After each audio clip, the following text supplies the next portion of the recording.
Hi everyone, in this video I'm going to go through some norms and ideals for men in the ancient Greek world, following on from my first video talking about norms and ideals and exceptions for women.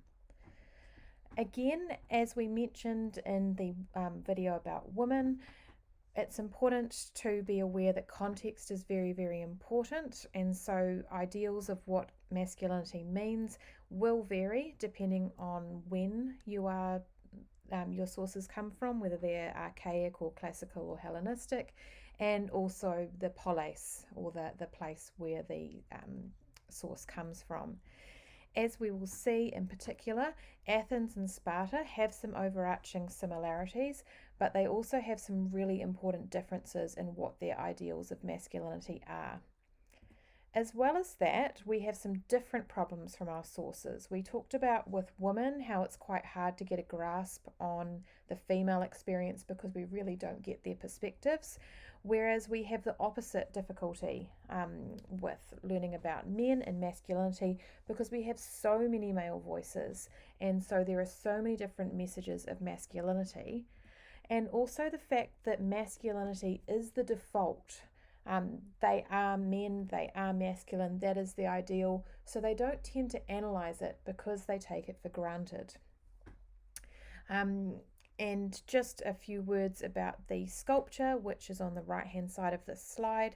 This is an archaic statue of the Kouros type, and it dates to the 6th century BC, and these were thought to be sort of idealized youths or athletes, and so we can see some ideals of masculinity in terms of his height, his broad muscles, and his kind of physical perfection.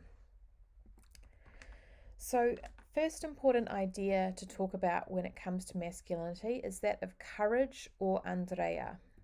And just like as we'll see in the Roman context with the word for courage, virtus, and its connection to the word for man, there is also an etymological link between andreia, meaning courage or manliness, and the Greek word for man as opposed to woman, which is ania or andros. And so courage and masculinity are very closely linked, and in our kind of two key polis, Athens and Sparta, they both see courage as a really, really important element of what makes a good man.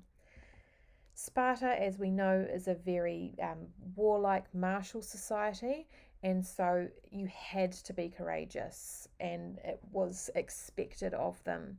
If you were cowardly on the battlefield, you would be punished to the point of being deprived of your citizenship. You would be humiliated. It was a huge no-no. Whereas in Athens, they did value courage, but they were a little bit more pragmatic about how much courage they expected of their men, because being a soldier was just a part-time job alongside things like contributing to the democracy and the running of the state. And so these two poems, or these two fragments of poems, are a really good illustration of this. They both come from the same time period. This first one from Archilochus comes from Athens, the second from Tyrtaeus comes from Sparta, and they're both talking about if you leave your shield behind, or running away from battle. And so the first one, Archilochus is saying, well, I'd had to drop my shield, a barbarian is waving it, but I got away, so what does it matter? Let the shield go, I can buy another one equally good. So here he's saying, well, yep, no, I lost my shield, I had to run away from battle, but I did the right thing, and I saved my life, and I can get another shield and live to fight another day. Whereas Tyrtaeus in his poem here is saying that courage, the noblest prize that a young man can endeavour to win, and so he needs to plant his feet, stand in the foremost spears relentlessly, all thought of foul flight completely forgotten. So whereas Archilochus is saying it's okay to flee from battle to save your life, Tyrtaeus is seeing it as a really shameful thing, a foul thing to run away from battle. So we can see from these two fragments two quite different ideas about the importance of courage in this martial context. In terms of masculinity off the battlefield, in the polis and in the oikos, within the Athenian context, the Athenians really valued a man who could be a good kyrios, a good head of house, who was able to manage his oikos well, and if he had good control over his family, that meant that he was a masculine, powerful figure. As well as that, they needed to contribute actively to the running of the state. They needed to get involved in the assembly, speaking, voting, and as well as taking on important political roles. So you were expected to contribute in that way. And being a good man also involved being able to speak well. And so being able to defeat someone in a war of words was seen as just as manly and just as good a thing as being able to defeat someone physically. In contrast, in Sparta, domestic life wasn't as important to them. The men spent so much time outside of the house, training for war, living with the other men, and so all household management was delegated to the wives and their helot slaves. So men weren't expected to be kind of in charge of their household and their family because they had more important things to do. And as well as this, the state took on a much larger role in family decisions. For example, in Athens, the kyrios would decide whether or not a newborn child would be accepted into the family and raised, whereas in Sparta, it would be up to the state as to whether a child would be worth raising and contributing to the Spartan army or becoming a Spartan mother or not. So a lot of those decisions were actually out of the hand of a male head of a household, so his role in that is less important. And as well, we get the phrase laconic from the Spartans and their way of speaking, because they spoke quite plainly in contrast to the sort of more floral speech of the Athenians. And so related to the place Laconia, laconic speech is very plain speech, and the Spartans were a lot more conservative with their politics as well. So again, we see different types of masculinity in Athens and Sparta. Moving on now to look at masculinity and how that related to sexuality in ancient Greece. They had quite a strong binary of masculine versus feminine. Masculine males were meant to be active, females were passive, and this was quite an important difference in Athens because, as we saw, the women had such sheltered, restricted lives. Whereas in Sparta, as we saw, the women had a lot more freedom and they needed to be a lot more active physically and doing training and so on to be good, strong Spartan mothers. And so I guess this difference was less important to the Athenians.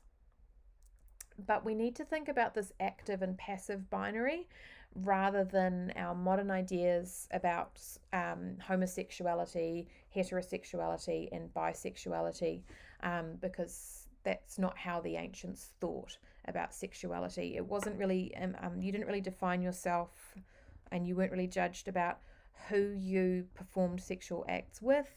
It was more what role you played in a sexual liaison.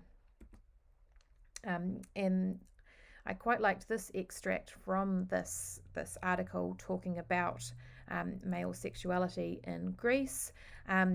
Men were expected to be dominant, and they dominated over everyone.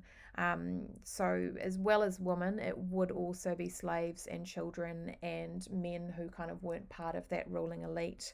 So men were expected to be sexually dominant. But as well as this, I guess it's important to be aware of male-male relationships because of the age differences when men and women got married. So girls tended to be quite young when they were married, whereas men were much older. And so there was sort of this time period in an Athenian's life when he wouldn't have any relationships with women unless they were sort of paid for.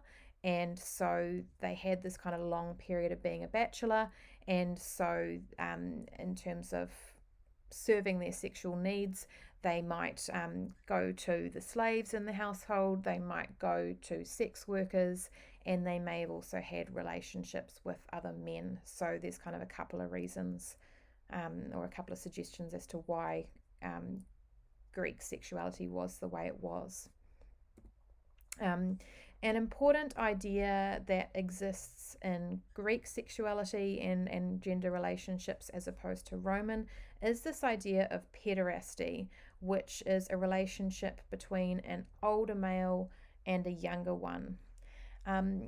And so the Greeks, as we'll see in a moment, actually did believe that some sort of erotic sexual element was benefit.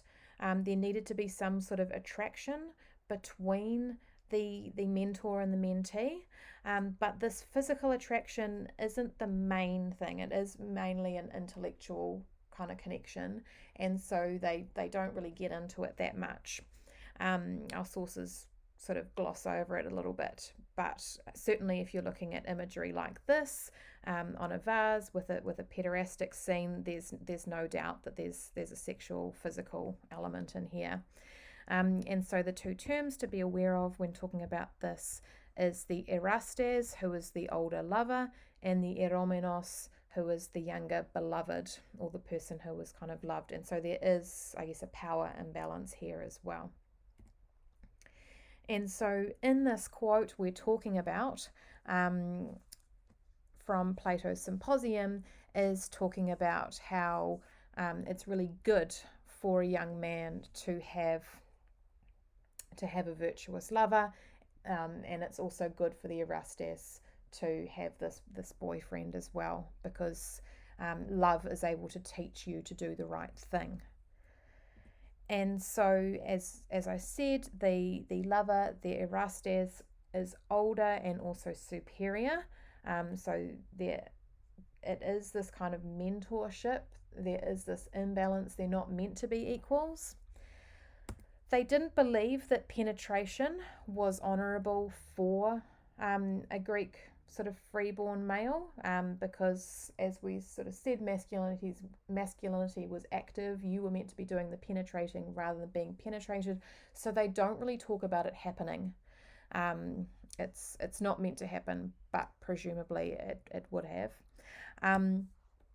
Often we see in vase paintings where we have these pederastic courtship scenes, the lover is giving gifts to his boyfriend, and often they're animals. So there's this kind of idea of like hunting, and again that power imbalance. In Sparta, there's sort of an extra layer to this relationship where the erastes was the guardian of his beloved, and could even be held responsible if his eromenos did something wrong. So it's a very close tie, and it's quite a complex and interesting relationship. So I've got here a few sources which we'll start looking at in our tutorial, looking at some sources about masculinity in Greece. I've got an extract here from Homer's Iliad, where Hector is talking about his hopes and dreams for his young son, as well as talking to his wife Andromache about his place and her place in the war. So we'll go through this and unpack this in a bit more details in tutorials. And we've also got a kylix, a wine cup, which shows a scene of some boxers doing some training and fighting on the outside, and we have an athlete making an offering at an altar in the middle. So we'll have a talk about what this shows us about masculinity when we get together.